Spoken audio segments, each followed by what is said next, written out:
नमस्कार, मैं हूं आपके साथ काजोल और सभी दर्शकों का स्वागत करती हूं अपनी माटी कार्यक्रम में। इस कार्यक्रम में हम चर्चा करेंगे कि आरबीआई के किस आदेश से नाराज है हिमाचली किसान। इसके बाद चर्चा होगी विश्व प्रसिद्ध कांगड़ा टी की। फिर आपको मिलवाएंगे एक सक्सेस किसान से जिसने लॉकडाउन में कर दिखाया एक करिश्मा।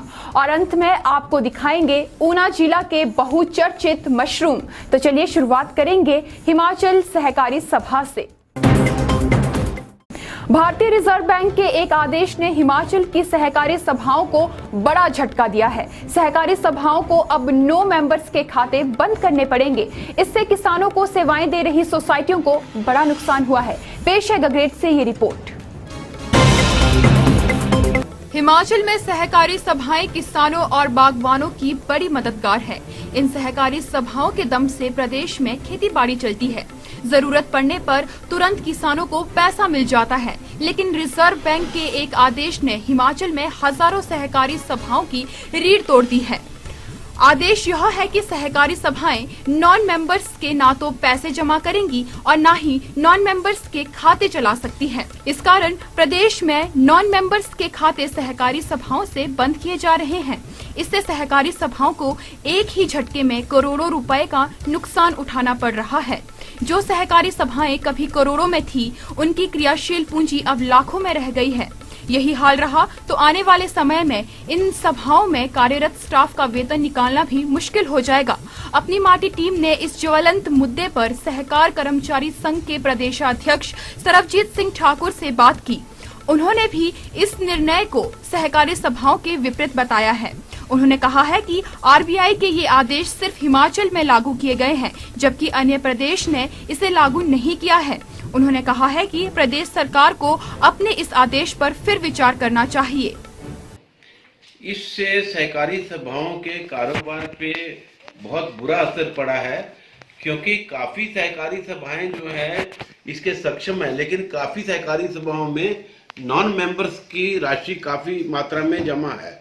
और जहां तक कि तत्कालीन जिस समय ये फैसला लिया गया, हमारे जो पंजीयक सहकारी सभाएं डॉक्टर अजय शर्मा जी थे और डॉक्टर सहजल जी हमारे जो सहकारिता मंत्री थे, हमने बार बार उनसे गुहार भी लगाई, लेकिन हमें पता ही नहीं चला। एक दिन एकदम ये फैसला ले लिया गया।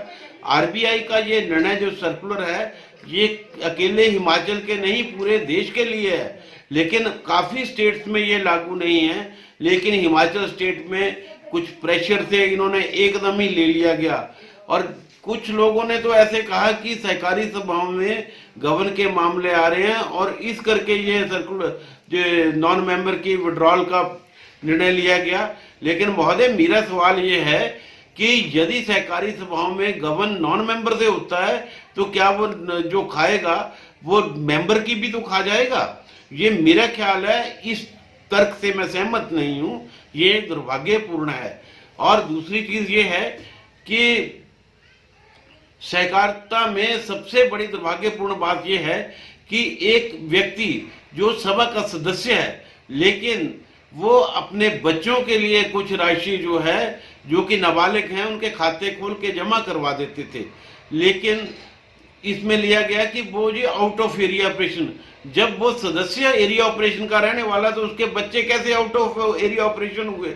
और हमारी सरकार एक तरफ कहती है कि बेटी बचाओ बेटी पढ़ाओ, दूसरी तरफ ये बेटियों का अधिकार, बेटियों को मायके में पैसे रखने का अधिकार तो सुप्रीम कोर्ट ऑफ इंडिया ने भी दे रखा है। लेकिन हमारे विभाग ने ये बहुत जल्दबाजी में फैसला लिया कि बेटियों ने अपने मुश्किल समय में कुछ पैसा अपने मायके में जमा करके रखा हुआ था, उसको भी निकालना पड़ रहा है। क्योंकि बेटी की शादी हो जाती है तो वो अपने ससुराल चली जाती है, लेकिन वो इससे नॉमिनल मेंबर के जो पैसे थे, सह सदस्यों के, जो इसको हम जो है नॉन मेंबर नहीं, हम सह सदस्यों का पैसा जमा कर रहे थे, जो कि हमारे एक्ट रूल में भी था। लेकिन सरकार ने एकदम ही जल्दबाजी में ये निर्णय लिया गया है, बार बार समझाने के बावजूद भी। और हम ये निवेदन करते हैं और ये आशा भी करते हैं कि जैसे हमारा प्रदेश स्तर का सहकारिता दिवस था, उसमें माननीय मुख्यमंत्री श्री जयराम ठाकुर जी एवं सहकारिता मंत्री श्री सुरेश भारद्वाज जी से भी बार बार हमने यही निर्णय लिया गया था कि हमारी एक बैठक बुलाई जाए विभाग के साथ, और जिसमें इन तथ्यों पे गहनता से विचार करके जो है सुधार किए जाएं, ताकि सहकारिता को धक्का ना लगे। जो पैसा सहकारी सभाओं में जमा था, वो पैसा सहकारी सभाओं के माध्यम से कांगड़ा केंद्रीय बैंक में जमा था, लेकिन उधर कांगड़ा के जब लोगों का पैसा निकालना पड़ रहा है तो कांगड़ा केंद्रीय बैंक की भी स्थिति डवाडोल हो रही है। सहकारी सभाएं जो जिनकी सदस्य संख्या अच्छी है, जो काम कर रही हैं, वो तो उनको तो फर्क पड़ेगा ही, लेकिन जिनको नॉन मेंबर का पैसा था उनको ज्यादा फर्क पड़ रहा है, तो जिससे कारोबार को बहुत गहरी ठेस लगी है। तो मैं तो यही रिक्वेस्ट करूंगा हमारी प्रदेश सरकार से और प्रदेश के माननीय सहकारिता मंत्री, जो कि बहुत ही बुद्धिजीवी व्यक्ति हैं, कि इस निर्णय पे पुनः विचार किया जाए, ताकि जो सहकारी सभाओं के कारोबार पे ठेस ना पहुंचे, कारोबार को नुकसान ना हो, और जो पैसा जो है सहकारिता से निकल के दूसरे नेशनलाइज बैंकों में ना जाए। जल्द ही कांगड़ा चाय हमें डिपुओं पर मिलेगी। टी बोर्ड ने इसे लेकर एक प्रस्ताव प्रदेश सरकार को भेजा है। पेश है पालमपुर से जयदेव रिहान की ये खास रिपोर्ट। हिमाचल के डिपुओं में जल्द ही लोगों को कांगड़ा चाय भी मिल सकती है। टी बोर्ड ने इस बारे में प्रदेश सरकार को एक प्रस्ताव भेजा है। इस प्रोजेक्ट के बारे में पालमपुर से हमारे वरिष्ठ सहयोगी जयदेव रिहान ने टी बोर्ड के डिप्टी डायरेक्टर डॉक्टर अनुपम दास से भेंट की। डॉक्टर अनुपम दास ने कहा है कि सरकार अगर मंजूरी देती है तो इसके हिमाचल को बड़े फायदे होंगे। एक तो चाय बागवानों की मार्केटिंग की टेंशन काफी हद तक खत्म हो जाएगी, और दूसरे प्रदेश वासियों को घर बैठे क्वालिटी प्रोडक्ट मिल जाएगा। गौर रहे कि त्रिपुरा और तमिलनाडु में वहां की अपनी चाय डिपों के जरिए लोगों को मुहैया करवाई जाती है। वहां पर प्रयोग काफी सफल रहे हैं। अब इस मसले पर प्रदेश सरकार की ओर से रिएक्शन का इंतजार है।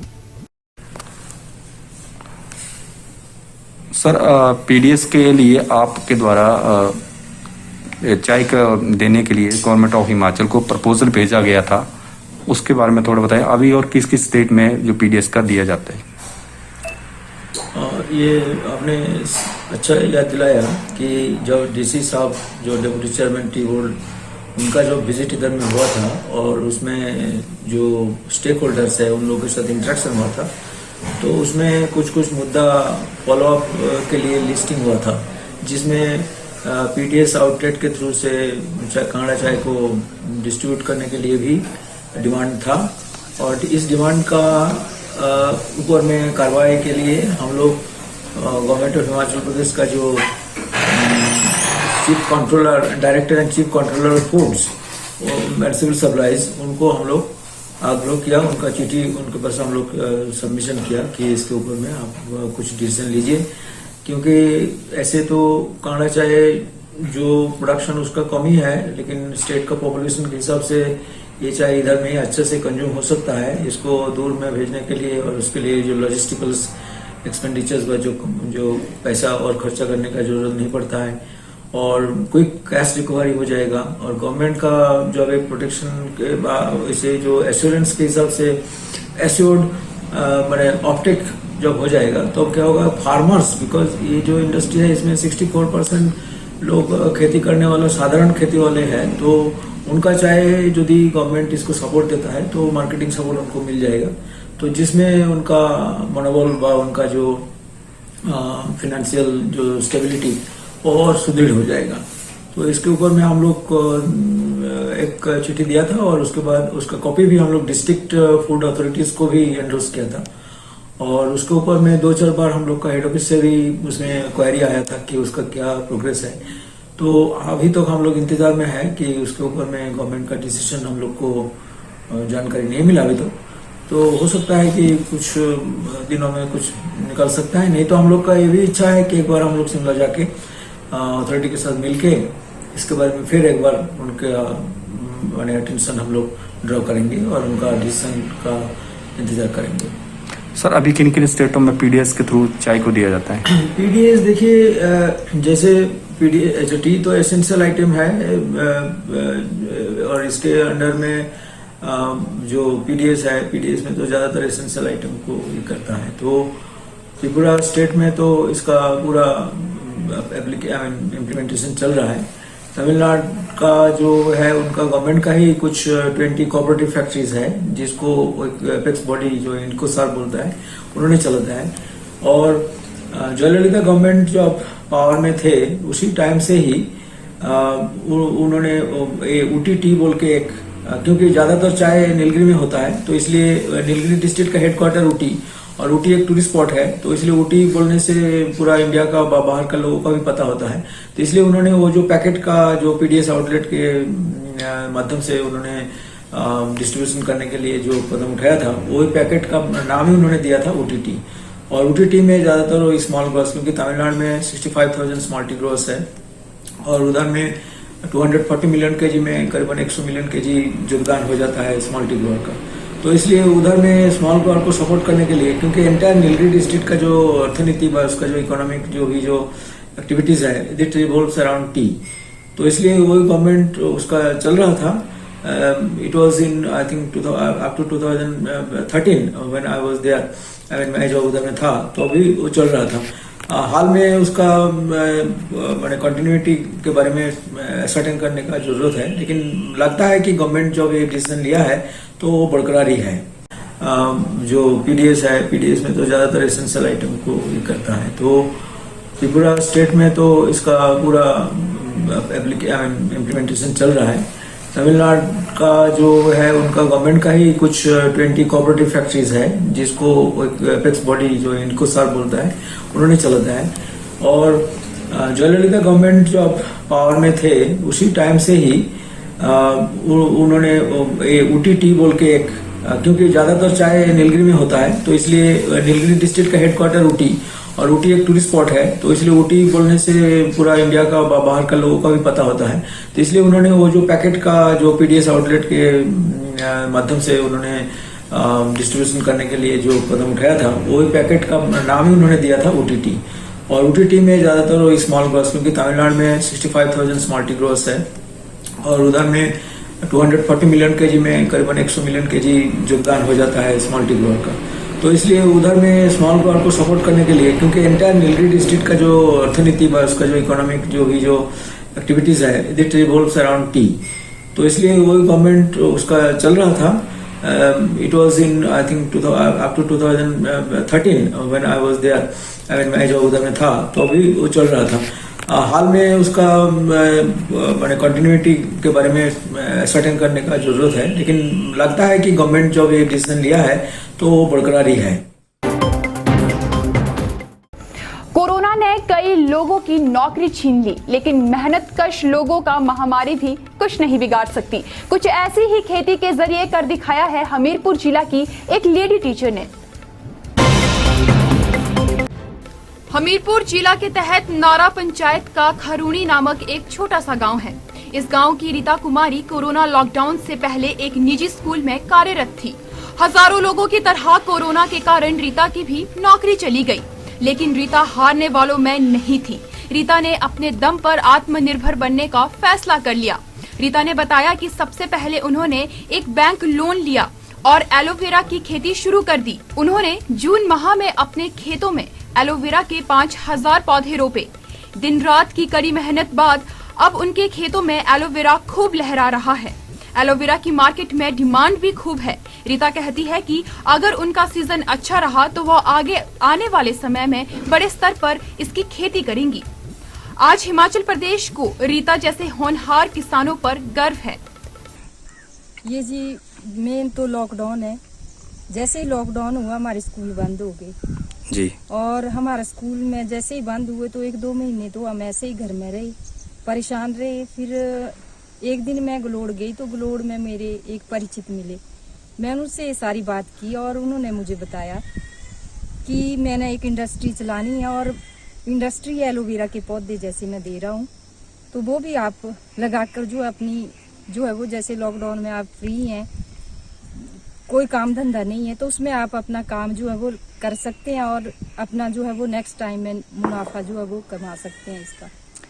तो आपने कुल कितने प्लांट लिए? फिर मैंने उनसे 5000 पौधे लिए।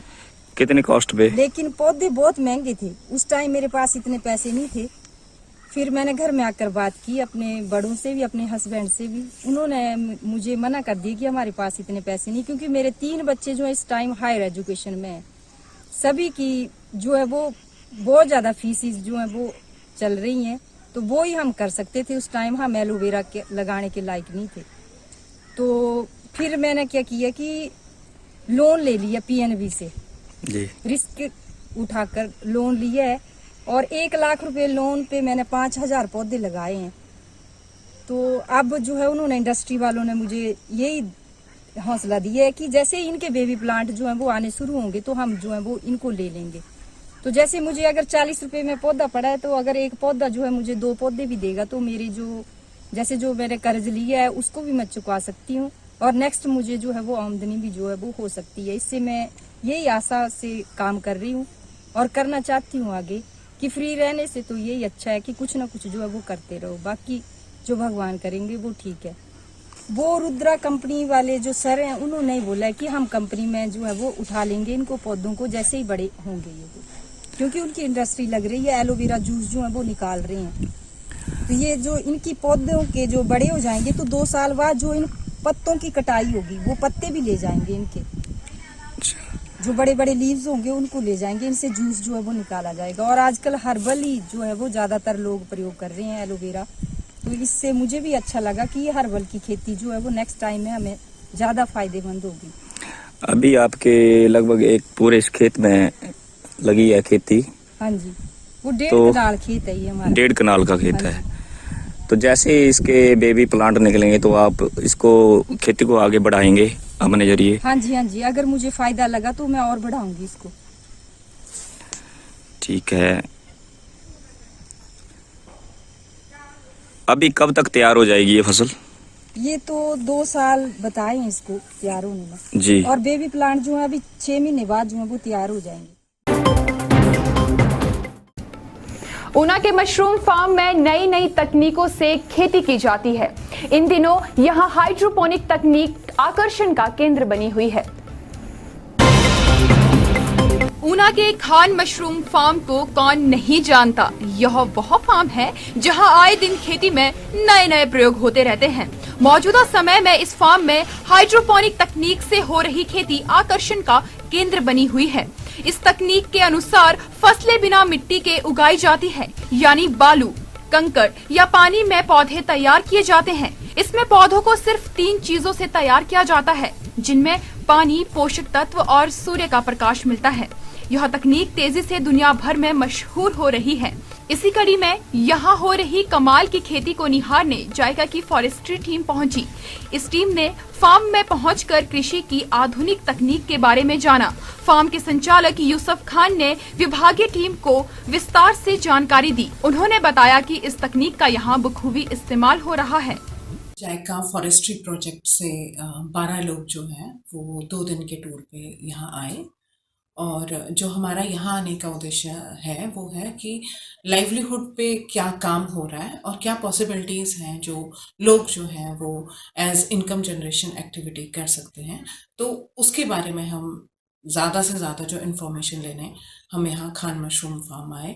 हमारा जो मेन फोकस था वो हाइड्रोपोनिक पर था कि जो हाइड्रोपोनिक पे कैसे काम हो रहा है और किस तरीके से वो जो है वो एक सोर्स ऑफ इनकम हो सकता है, एक्स्ट्रा इनकम हो सकता है लोगों के लिए, क्योंकि प्रोजेक्ट जो है वो हाइड्रोपोनिक्स पे वैसे भी पायलट प्रोजेक्ट के रूप में काम कर रहा है। और जो हमारा प्रोजेक्ट है, प्रोजेक्ट का पूरा नाम है project for improvement of Himachal Pradesh forest ecosystem management and livelihood. ये प्रोजेक्ट जो है वो हिमाचल के 6 जिलों में चलाया जा रहा है। और प्रोजेक्ट का मुख्य उद्देश्य है कि हिमाचल में जो ग्रीन कवर है, फॉरेस्ट्री कवर है, उसको बढ़ाना, और साथ में लोगों को जो भी जंगल के आसपास जो लोग रहते हैं उनको उनकी आजीविका को बेहतर करना, बढ़ाना, ताकि वो जंगल पर जो है उनका आजीविका के लिए रुझान कम हो और वो इनकम का कोई और सोर्स अदर देन जो फॉरेस्ट है उसको अपनाएं। तो इसी सिलसिले में हम जो है हम खान मशरूम फार्म आए और 12 लोगों का जो डेलीगेट है वो यहाँ पे आया। हम शिमला और बिलासपुर 2 सर्कल से हम यहाँ पे आए हैं और हम हाइड्रोपोनिक्स पर और खासकर मशरूम कल्टीवेशन पर हमने ट्रेनिंग ली और ये बहुत बहुत अच्छा एक्सपीरियंस रहा। हाइड्रोपोनिक्स जो है वो अपने आप में एक नया कंसेप्ट है जिसके बारे में बहुत कम अभी तक जानकारी है, मगर क्योंकि प्रोजेक्ट इसको पायलट प्रोजेक्ट के तौर पे अपना रहा है और कर रहा है, लोगों को प्रमोट कर रहा है कि वो फॉडर कल्टीवेशन जो है वो हाइड्रोपोनिक के थ्रू करें, तो इसलिए हम देखना चाहते थे कि कैसे जो है वो हाइड्रोपोनिक कल्टीवेशन हो रही है और वो कितना इकोनॉमिकल है, कैसे उसको किया जा सकता है। तो इन्हीं सब बातों को ध्यान में रखते हुए हम लोग यहाँ पे आए और हमारे लिए ये बहुत प्रेरणादायी रहा और हम आगे भी हमारा ये प्रयास रहेगा कि हम ज़्यादा से ज़्यादा लोगों को यहाँ पे बुलाएं। जो हमने परियोजना के द्वारा खान मशरूम फार्म चयनित किया गया कि हम यहाँ पे हाइड्रोपोनिक्स को लेके और मशरूम कल्टीवेशन को लेके लोगों को बताएं कि क्या काम हो रहा है। तो एक तो यहाँ पे जो खान सर जो करवा रहे हैं वो काफ़ी पहले से और अपने उनके जो एक्सपीरियंस हैं वो बहुत अच्छे हैं और साथ में यहाँ पे जो प्रैक्टिकल नॉलेज है वो काफ़ी अच्छी दी जाती है और मतलब आप स्टूडेंट की और अब चलते चलते हिमाचल किसान सभा की मांग, पशुपालकों के बच्चों को कृषि विवि में दी जाए 25% सीटें। कुल्लू घाटी में बड़ा अर्ली वैरायटी सेब का क्रेज, इस बार बागवान कर रहे जेरोमाइन और गाला की डिमांड। बागवानी विशेषज्ञ ने दी सलाह, प्रूनिंग और तौलियों में देरी न करे बागवान, अभी है समय। तो चलिए फिलहाल इस कार्यक्रम में इतना ही, मिलेंगे अगले हफ्ते, तब तक रखिए अपना ख्याल। नमस्कार।